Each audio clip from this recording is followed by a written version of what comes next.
¿Qué tal? En esta charla de hoy, la idea es comentar un poco los resultados que se dieron a conocer el viernes pasado por parte del Banco Central Europeo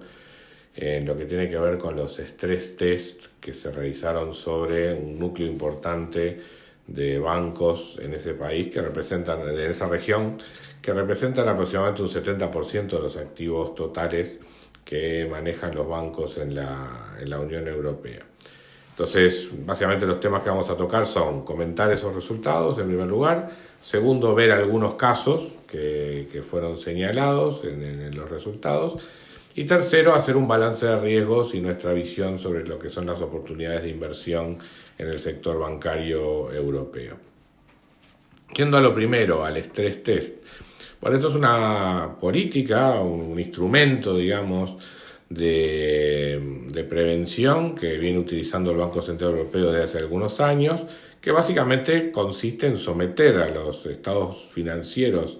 de las instituciones bancarias europeas a una serie de escenarios altamente desfavorables para ver en qué medida el capital con el que éstas cuentan es suficiente como para absorber ese tipo de shocks. Los resultados eran justamente muy esperados por el mercado porque en un contexto donde Europa está creciendo lentamente y hay varias incertidumbres relacionadas con la crisis de Italia y la posible salida del Brexit,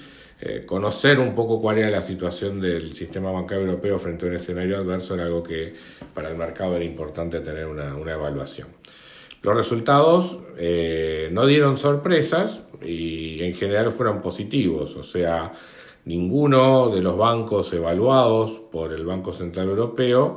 en un escenario adverso cae por debajo del capital mínimo requerido para funcionar. O sea, todos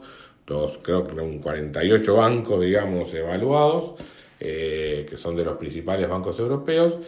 con su capital actual todos están en condiciones de enfrentar un shock verdaderamente adverso sobre la economía, lo cual muestra, digamos, que las políticas que han venido siguiendo estos últimos años en cuanto a recapitalización, limpieza de carteras y demás, han ido dando resultados y le dan al sistema bancario europeo una alta capacidad de resistencia frente a un escenario adverso. Obviamente hay algunos bancos que en este test resisten mejores que otros, o sea, algunos bancos son corredores de alta gama y obviamente resisten el test con muy buena calidad. Hay otros que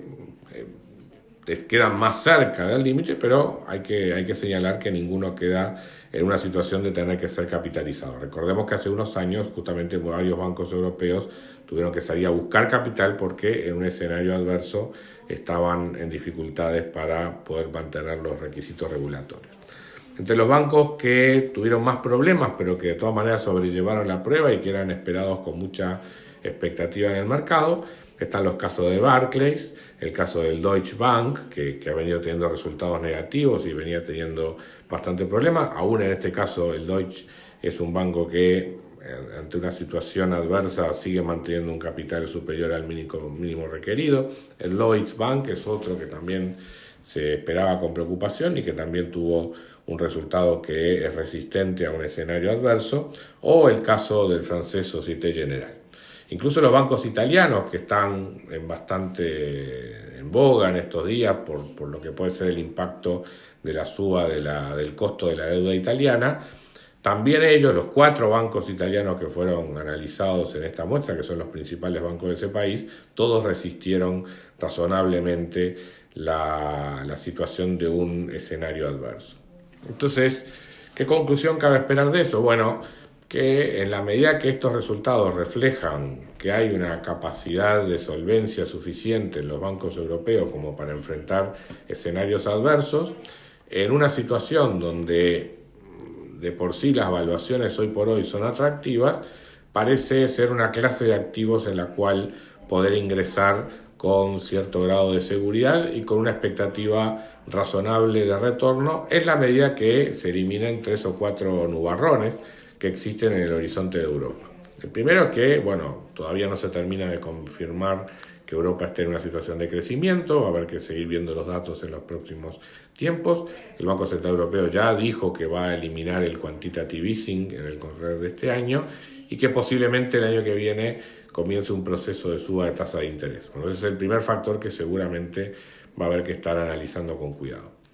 El otro factor que yo creo que es realmente importante es cómo se dirime el conflicto en materia presupuestal entre Italia y la Comunidad Europea. Eso el 13 de noviembre es la fecha en la cual el gobierno italiano va a tener que presentar resultados y a partir de esa fecha veremos cómo se dirime eso. Si eso